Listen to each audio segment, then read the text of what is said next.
Maple Creek was the kind of town people moved to for peace. It was a place where white picket fences weren't just a cliché, they were a reality. Neighbors knew each other by name. They waved as they collected their morning papers. Kids rode their bikes down tree-lined streets until the sun went down. Life here moved at a slower, more deliberate pace. It was predictable, safe, a postcard from a simpler time, nestled just far enough from the city's hustle and bustle. The biggest news was usually the high school football game, or the annual bake sale at the community center. Trouble was something that happened elsewhere, on the nightly news, to other people in other towns. In the heart of this idyllic community lived Rebecca Miller. At 32, she seemed to have it all. A bright, successful architect with a smile that could light up a room. Friends described her as the person you called for advice, the one who always showed up no matter what. She volunteered at the animal shelter on weekends. Her life, much like the town she lived in, appeared perfect from the outside. She was building a life for herself in her charming two-story home on Elm Street, a street known for its perfectly manicured lawns and friendly block parties. Everything seemed to be falling right into place for her. But sometimes the most serene surfaces hide the deepest, darkest secrets.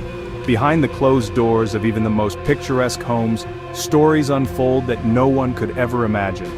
The trimmed hedges and blooming flower beds can create a powerful illusion of order and calm. They can mask a turmoil that brews just beneath the surface, unseen by the friendly waves and casual hellos exchanged over garden fences.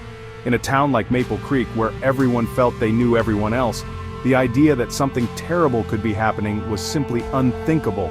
It was a place built on the foundation of trust and tranquility, a foundation that was about to be shaken to its very core.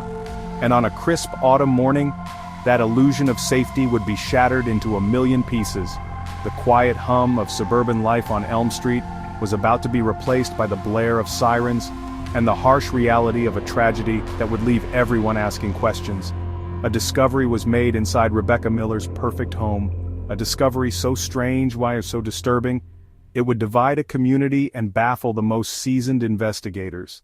The postcard-perfect image of Maple Creek was about to be torn apart, revealing a dark and complex mystery that no one saw coming. The piece was over. The day was Tuesday, October 12th. The morning began like any other in Maple Creek. The air was cool, carrying the scent of fallen leaves and damp earth. A gentle fog hung low over the neighborhood, muffling the sounds of the waking town. Cars started, their engines a low grumble in the quiet air as people headed off to work. The school bus made its usual rounds, its yellow lights flashing at each stop.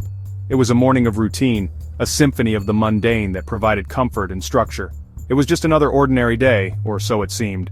But on Elm Street, one house remained unusually still. One car sat cold in the driveway. Rebecca had a crucial meeting that morning. A big presentation for a project she had poured her heart into for months. She was known for her punctuality. She was always the first one in the office, coffee in hand, ready to go. So when 9 a.m. came and went with no sign of her, her colleagues began to worry. First it was just a text message, then a phone call that went straight to voicemail, another call, and another. A growing sense of unease started to creep in. This wasn't like Rebecca, not at all. Something had to be wrong. Her boss, a man who had known her for years, felt a knot tighten in his stomach. The concern escalated. Her boss decided to call one of her neighbors, an older woman named Carol, who had a spare key for emergencies.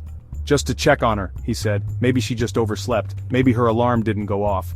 They tried to rationalize it, to find a simple explanation for her absence. Carol walked across her lawn, the morning dew soaking the tops of her shoes. She knocked on Rebecca's front door. Rebecca, are you in there, dear? The only answer was silence. A deep, unsettling silence that seemed to swallow her words whole. With a trembling hand, Carol inserted the key into the lock. She turned it, pushed the door open, and peered inside. Rebecca? The house was dark. The curtains were drawn. An eerie stillness hung in the air, thick and heavy. She took a tentative step inside, her heart pounding in her chest. The normal, welcoming scent of Rebecca's home was gone, replaced by something else, something clinical and cold. And then, from the top of the stairs, she saw it. A sight so horrifying, so incomprehensible, it would be seared into her memory forever. The first patrol car arrived in minutes. The officers found Carol on her front lawn.